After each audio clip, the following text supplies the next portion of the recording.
So glad you guys are listening to us, either, through our Buzzsprout connections on Apple Podcasts or Spotify, or watching us on YouTube. We love that you're here. Always glad to have everybody back. So, And if you haven't subscribed yet, become a subscriber so you know when all our episodes are coming out. We're really trying to put the new episodes out every Tuesday. Every once in a while, they don't come out at the same time on a Tuesday, but we've been pretty consistent. I think that's a pretty good thing we've done this year.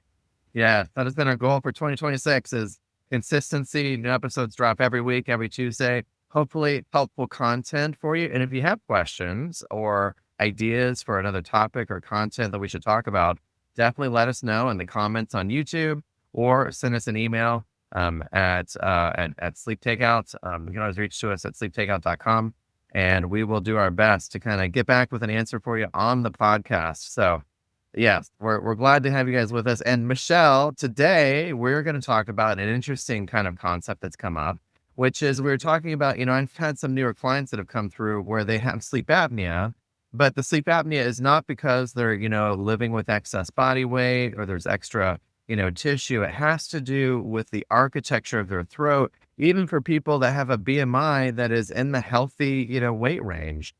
So Michelle, walk us through what these things are called in terms of the different types of sleep apnea or the endotypes of sleep apnea. Yeah, sleep apnea right now is going through this inflection point in terms of its diagnosis. And so historically, we used to look at people's airways, whether it's a small child that had humongous big tonsils or a person with maybe a lot of fat tissue around their neck, like you were talking about with an obese person, or sometimes it's just genetics and how people are put together with a smaller jaw and a bigger tongue. That's the idea of a problem with an impaired airway. There's like a known collapsibility that's happening during sleep. People function fine during the day, but then at night, there's this collapsibility in their upper airway. What we're finding now a little bit is the definition of not breathing well has a lot more to do with, are they ventilating well and gas exchange? So it's not just about the closing of the airway, but it's broken down into a couple different. There's 4 specific endotypes that are being talked about now, and who knows, there may be more in the future. But this is a really exciting time in sleep apnea because it's our version of precision medicine in terms of identifying sleep apnea in different patients. So the impaired airway, we kind of know it's a physical blockage in the airway. There's a specific pressure. It's called the critical collapsing pressure. It's often with craniofacial abnormalities and obesity, and it's often treated with weight loss surgery, CPAP, sometimes surgery to correct the jaw. In kids, it's going to be taking out the tonsils and the adenoids. And in these people, that works great. Everything is really great. Their whole lives are changed. They're the people that you send to the sleep center. They get on CPAP the first night and they say they've never slept better. And then they continue to use their CPAP when they don't do other things like diet or exercise or take high blood pressure medicine. All of a sudden, like their CPAP is the thing that they're going to do. And those people we're good at. We've been doing it for quite a while and we're getting better with different devices, with different masks, but that's just one subsection. There's another group of people that were doing everything right. There was an airway collapsibility, but now they actually have an exaggerated ventilatory response. It's called the high loop gain group.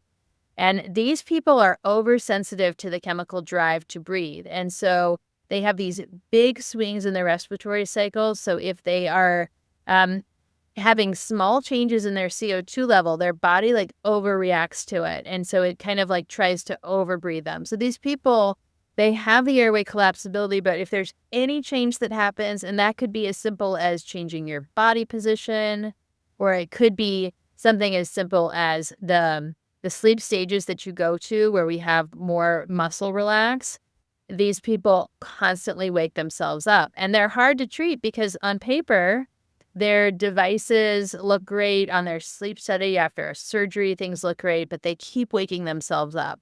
And I'm sure that you know some of those because they're the people that are going to come to the sleep specialist but they're saying, I'm still waking up constantly. And auto-CPAPs, because they don't work right at the same time as that high loop gain, that arousal happened, it's going to work a couple breaths later. These are the people that get very frustrated on adjustable devices because they can almost feel it happening, or they wake up and then the pressure's either too much or too little. So I don't know if you have any comments about those two to begin with, but those are the people. They may look and act the same way, but they generally don't feel like their life has been dramatically changed by their CPAP machines or their surgery. Yeah, I would say there's definitely, I have one group of clients where they're like, oh my God, CPAP's amazing. Like I get the best sleep of my life on it and I love it. And then I have others who are like, I tried it, it didn't really work for me. And really, you're kind of teasing apart, did they try it and it didn't work because maybe you weren't using it in the most helpful ways, or maybe it was a mask fit issue, or maybe it was a pressure ramp adjustment, piece on that. Um, but then there's this other group that you're just mentioning where they're like, yep, I've tried it all. I still have, I'm seen my CPAP, specialist multiple times. We tried different machines, different masks, different everything.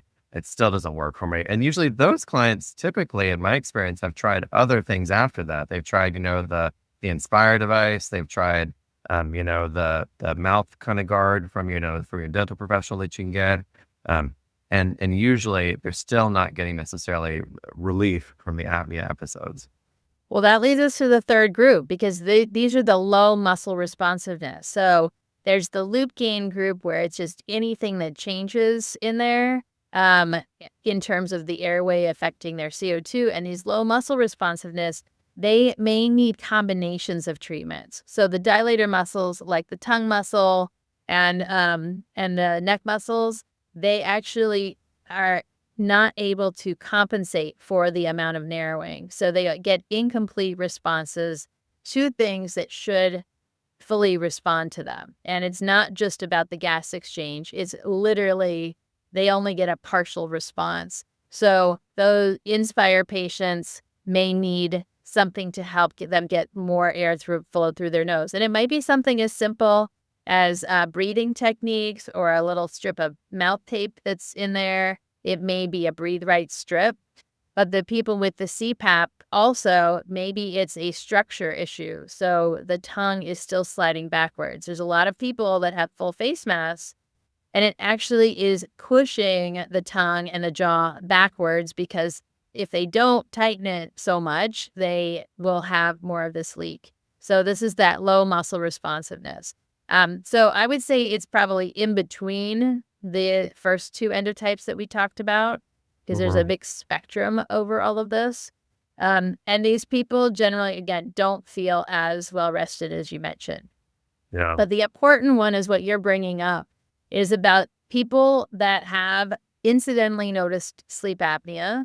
They didn't gasp and choke awake. They weren't falling asleep during the day, but they wake themselves up due to some changes in their respirations. And again, maybe these changes aren't completely abnormal. They don't drop their oxygen level, which is required for some of the obstructive sleep apnea diagnoses, but it prevents them from getting into deeper and stable sleep. And it often interrupts their natural mechanisms that are going to keep their airway open. And these are the insomnia patients that get a test because their doctor either wanted to just rule out a problem or couldn't understand why they were having such sleep problems, get told they have sleep apnea, and now they have a new disturbance to their sleep. So they tend to be women.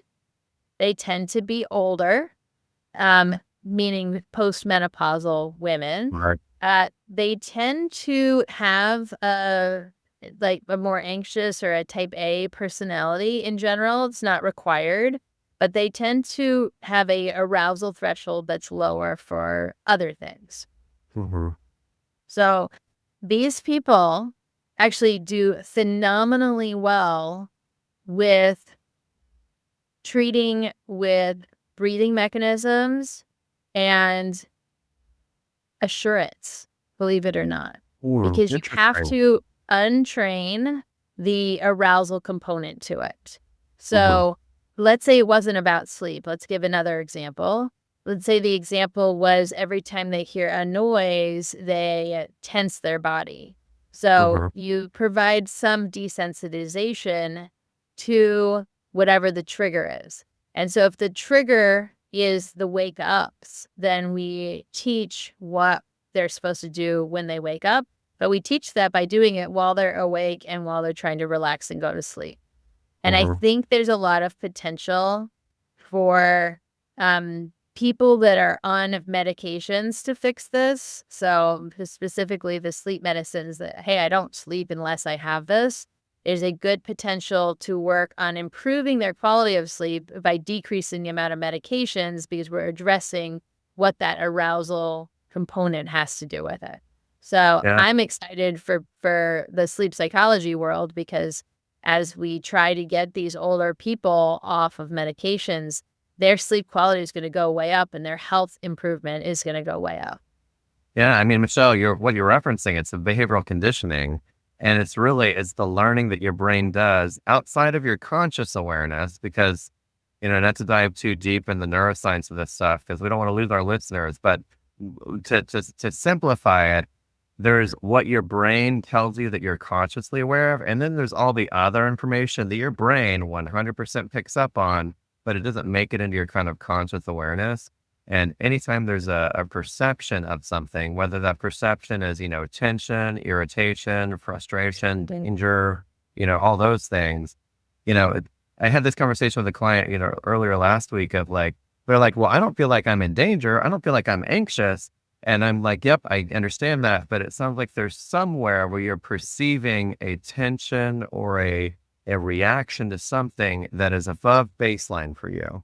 And it's that above baseline that your brain is really honing in on.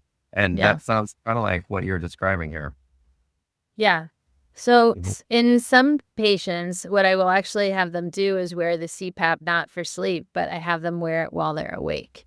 Mhm. And if they have obstructive sleep apnea where their oxygen is going down, that lack of oxygen is kind of the end result of what you were talking about as far as desensitizing. So, what you would like them to do is not have the high pressure of doing something with sleep, learning how to desensitize themselves in non threatening situations.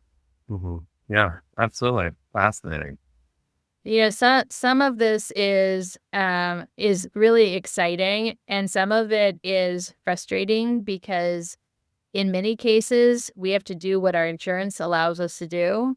And if Mhm. you don't wear your machine for a certain amount of hours every night consistently, all of a sudden it's no longer your machine. And so we have to really make sure that we identify these endotypes early so that we don't run into problems where we can't actually treat the person because their treatment got taken away because they were Mhm. in an endotype that made it too difficult for them to add CPAP to it. Right. Which I think kind of highlights one of the other frustrations with big health insurance and managed care, which is that ideally you'd make these decisions with your doctor based on what your doctor and you are both seeing, not based off of a rubric that a insurance company uses to either approve or deny coverage.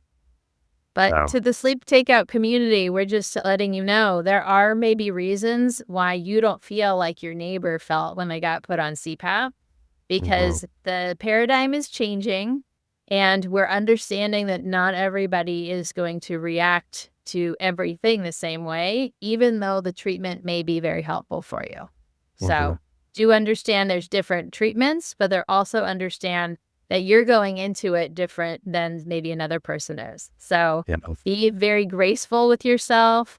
Understand that there are professionals that take care of this every day. So if maybe your home care company or your doctor that's prescribing it did not get this memo, then seek out some extra help, online. You can use AI tools to try and help you out if they're all there. We're not telling you something that's not there, but working with a professional can be the difference between you going through the frustration and having a concerted care that goes into taking care of you. So mhm. don't just try and go it alone if you're really struggling. Yeah, 100%. And as we've talked about in other episodes, the goal here is progress, not perfection. So, if your journey with CPAP has not resulted in immediate, resolution of the problem, that doesn't mean that CPAP didn't work for you. It might mean that we need to continue to iterate or continue to understand what your machine data is telling you, what your experience is telling you, so that we can better identify. You might be a different endotype than we thought you were at the very beginning. So, yeah. All right, Michelle, this Anyway, was that's super. all we have for this episode. All right, Sleep Nation. Well, so good to see you guys. And we will be back next week with more helpful sleep information. And as always, drop a comment, subscribe, send us an email if you have any questions. So, all right. Until next time, Sleep Nation. Bye. Bye.